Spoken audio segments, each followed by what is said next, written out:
Kasus dugaan suap pada dugaan kong kali kong pengisian perangkat desa massal di Kabupaten Kediri, 2023, yaitu pengisian perangkat desa di 163 desa, 25 kecamatan, dengan 320 lowongan OR, seakan menjadi semacam pesta uang bagi pejabat.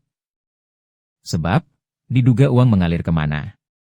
Kini, kasus tersebut sedang disidangkan di Pengadilan Tipikor Surabaya, dengan terdakwa Imam Jamin, Kades Kalirong, Kecamatan Tarokan, Darwanto, Kades Pojok, Kecamatan Waites, dan Sutrisno, Kades Mangunrejo, Kecamatan Ngadiluih. Pihak ketiga dalam pelaksanaan ujian pengisian lowongan perangkat desa massal se-Kabupaten Kediri di kawasan Simpang 5 Gumul, SLG, Desember 2023, seharusnya secara normal bisa mendapatkan fee kerjasama senilai 1,2 miliar rupiah lebih.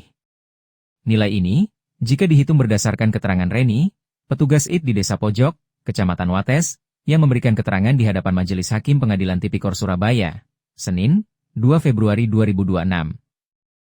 Reni menjelaskan, dia membayar 4 juta rupiah untuk pihak ketiga, Universitas Islam Malang, Unisma, untuk kerjasama 1 lowongan perangkat desa. Karena di Desa Pojok, Kecamatan Wates, ada 2 lowongan perangkat desa, maka dia membayar 8 juta rupiah. Saya sendiri yang membayar, jelas Reni, saat memberikan kesaksian dalam persidangan di Pengadilan Tipikor Surabaya, Selasa, 2 Februari 2026. Namun, betulkah pihak Unisma mendapatkan 1,2 miliar rupiah lebih? Belum ada kepastian berapa nilai fee kontrak kerjasama ujian pengisian perangkat desa massal yang lowong, antara pihak ketiga yaitu Unisma dengan para kepala desa di Kabupaten Kediri itu. Selain itu, ada juga biaya Computer Assisted Test, CAT, yaitu sebuah sistem seleksi berbasis komputer untuk mengukur standar kompetensi secara cepat. Sehingga, seharusnya begitu ujian selesai, nilai para peserta bisa langsung ditampilkan di komputer pada saat itu juga. Biaya CAT yang harus dikeluarkan oleh desa senilai 42 juta rupiah setiap formasi. Sebagaimana yang diterangkan oleh Bambang Agus Pranoto, Kepala Desa Kayen Kidul, Kecamatan Kayen Kidul, yang memeriksa kesaksian di depan persidangan. Keterangan adanya biaya 42 juta rupiah setiap formasi itu, sempat mengejutkan majelis hakim. Sebab, sudah ada kontrak ujian dengan pihak ketiga, tapi masih ada biaya untuk CAT, yang diasumsikan serupa dengan kontrak ujian dengan Unisma tersebut. Loh, berarti ada dobel anggaran? Tanya majelis hakim. Mendengar pertanyaan itu, Bambang hanya terdiam. Sedangkan Reni, mengaku tidak tahu soal adanya biaya CAT 42 juta rupiah per formasi itu. Karena di dalam pembiayaan resmi yang dikeluarkan dari desa, tidak ada untuk biaya CAT tersebut. Tidak tahu, kata Reni. Jika dihitung secara kalkulatif matematika normal, maka untuk biaya CAT itu sendiri total bisa mencapai 13,4 miliar rupiah lebih.